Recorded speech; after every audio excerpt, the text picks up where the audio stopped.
Jama-Jama Project berhasil mewakili Sumatera Selatan untuk mendapatkan penghargaan nasional Aku Bangga Buatan Indonesia yang diadakan Kementerian BUMN beberapa hari lalu.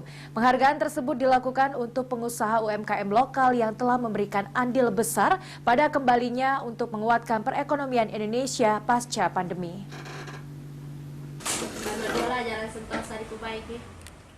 Kementerian BUMN menyelenggarakan Anugerah Bangga Buatan Indonesia di Jakarta beberapa hari kemarin. Acara ini merupakan bentuk apresiasi kepada para pengusaha UMKM lokal yang telah memberi andil besar pada kembali menguatnya perekonomian Indonesia pasca pandemi. Sekaligus menjadi bentuk perhatian besar kepada para pejuang ekonomi yang tidak menyerah mengembangkan kualitas produknya. Dalam acara bergengsi tersebut, tak disangka UMKM Jama-Jama Project asal Kota Palembang yang mendapatkan penghargaan dari Kementerian Aku Bangga Buatan Indonesia. Fajar, owner Jama-Jama Project yang ditemui di tempat usahanya, Lorong Jama-Jama Pelaju Ulu, Kecamatan Pelaju, Kota Palembang mengungkapkan, rasa terima kasih dan tidak menyangka akan usaha sablon baju dan buatan bajunya bisa membanggakan Sumatera Selatan di kancah nasional. Fajar menjelaskan Jama-Jama Project ini awal mulanya bernama Creative Clothing pada tahun 2013 sampai 2019 yang berdiri di tahun 2013 oleh kemudian mengganti nama Jama-Jama Project di tahun 2019.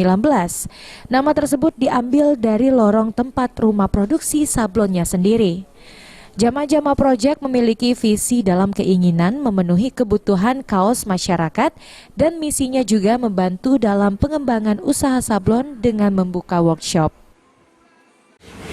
Terharu dan bangga lah, nggak nyangka dari ujung Palembang di sini, usaha kami, usaha kecil di lorong di ujung Palembang ini bisa sampai ke nasional sebagai IKM inspiratif kategori fashion.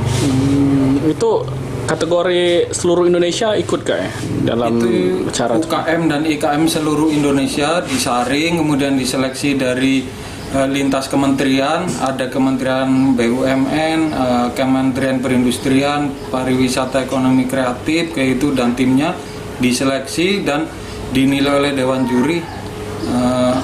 Terpilihlah UKM dan IKM yang finalis di Anugerah Bangga Buatan Indonesia itu. Oke, Kak. Ke depan, selain dari bentuk apresiasi ini, kita juga butuh tindakan yang lebih real atau tadi dukungan yang lebih nyata tentang mungkin kalau ya jajaran instansi stakeholder terkait itu pokoknya kalau butuh kaos baik untuk kegiatan ataupun event-event apa yang ada di Palembang itu. Usah supportnya ke kita. Iya, kita jangan pesan ke luar dan kita sendiri menghasilkan kan. Produksi di UKM lokal Palembang sendiri, mungkin seperti itu sih. Harapan kita kan. Irawan, PAL TV.